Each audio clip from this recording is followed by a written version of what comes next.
નમસ્કાર દર્શક મિત્રો, ટીવી18 ન્યૂઝમાં આપનું સ્વાગત છે। માનનીય ડીજીપી શ્રી જીએસ મલિક સાહેબની સૂચના એવં માર્ગદર્શન હેઠળ ગેરકાયદેસર પ્રવૃત્તિ અટકાવવા માટે એમાં સંકળાયેલા ઇસમો ઉપર વોચ કરવામાં આવેલી છે। એને જ અનુસંધાને ગઈકાલે એલસીબી ઝોન 7ને બાતમી મળી હતી કે સરખેજ પોલીસ સ્ટેશન વિસ્તારમાં 3 ઇસમ એમ્બરગ્રીસ જો કે વેલ માછલીની ઉલટી છે, જેના વાઇલ્ડલાઇફ પ્રોટેક્શન એક્ટ 1972 હેઠળ જેના પોઝિશન અને સેલ ઇલીગલ છે, એ વેચાણ કરવા માટે ફરે છે।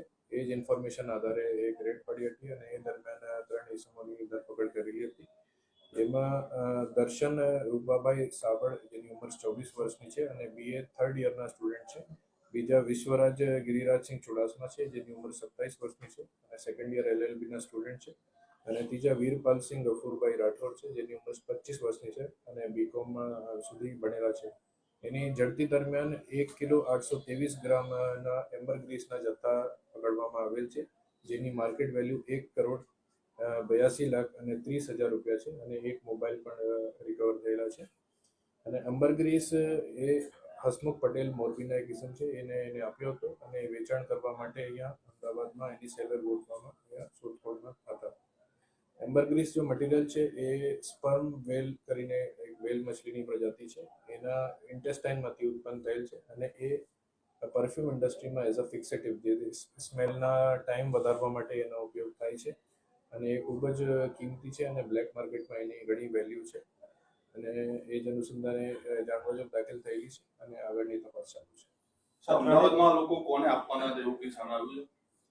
એ સેલર અત્યારે એની શોધખોળ ચાલુ જ હતી અને કોઈ સેલરના બધા કોન્ટેક્ટ કરતા હતા અને કોઈ અત્યારે કોઈ એને ફિક્સ નથી હતા કે કોને આપવાનું છે। આ ત્રણેય એજ્યુકેટેડ છે, તો એ અગાઉ શું કરતા હતા પ્રોફેશનમાં કે કોઈ ધંધો કેવી રીતે?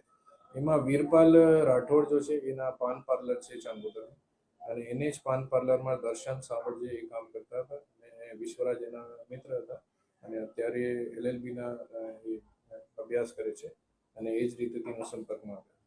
આ લોકો આ જે છે એક્ઝેક્ટ ક્યાંથી લાવ્યા હતા, કેટલાની આ લોકો ખરીદી કરી હતી કે કેટલામાં વેચવાના હતું એવું કે અત્યારે સામે?